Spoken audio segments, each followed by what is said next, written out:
तो सम्राट चौधरी जी, आपकी मनमानी नहीं चलेगी बिहार में। क्या कोर्ट तक जाने तक भी इजाजत नहीं था भरत तिवारी को? इतना बड़ा अपराधी था, इतना बड़ा माओवादी था, इतना बड़ा टेररिस्ट था कि कोर्ट उसको सजा सुनाती क्या करना है नहीं करना है। आप कोर्ट खुद बन गए। कोर्ट किस लिए है बिहार में? कोर्ट बंद कर दीजिए। पूरे भारत में कोर्ट किस लिए? Lower court, supreme court, high court, court बंद कर दीजिए। क्या फायदा है कोर्ट रहने से? बाती पिछड़ा वंचित लोगों के लिए वो लड़ रहा था, मामूली सा एंटर कर दिया। क्या अपराध था उसका कि भरत तिवारी ने क्या आखिर बिगाड़ा था? मात्र मामूली सा 25 साल का लड़का जो सिस्टम के बीच लड़ाई लड़ रहा था। ना कोई व्यक्तिगत लड़ाई थी उसकी, ना किसी पर्सनल जाति से लड़ाई थी, फिर भी आपने उसे इनकाउंटर करा दिया।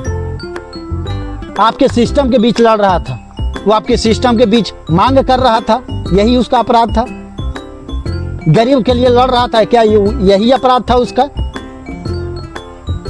ये कहाँ की दोहरी नीति है? इसी भारत में एक तरफ जहां माओवादी को सरेंडर करवा के उसको आर्थिक मदद किया जाता है और सरकारी नौकरी दी जाती है। कितना बड़ा अपराधी था भरत तिवारी, जो सिस्टम के बीच आपके लड़ रहा था। ना कोई सिस्टम सुनने वाला था। कितना केस था उसके ऊपर, मर्डर का, चोरी का, रेप का। जो रेपिस्ट है उसको आप इनकाउंटर नहीं करते हैं।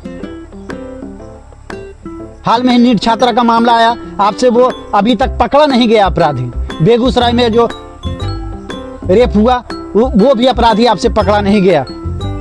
7 दिन के बाद कारतूस निकला है प्राइवेट पार्ट से। एक मामूली सा लड़का भरत तिवारी, आपने उसको इनकाउंटर कर दिया। क्या अपराध था? वो हथियार भी फेंक दिया था।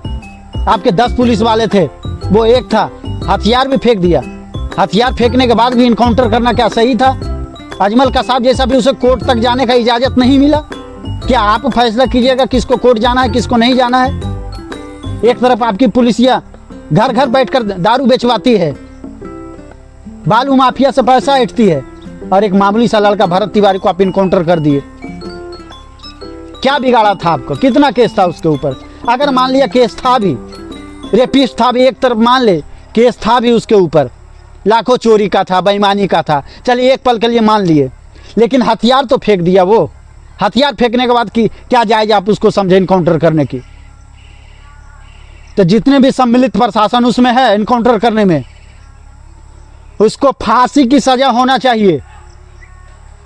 और उस परिवार को, भरत तिवारी को, परिवार को आर्थिक मुआवजा मिलना चाहिए, और एक परिवार को, एक परिवार सदस्य को सरकारी नौकरी मिलनी चाहिए।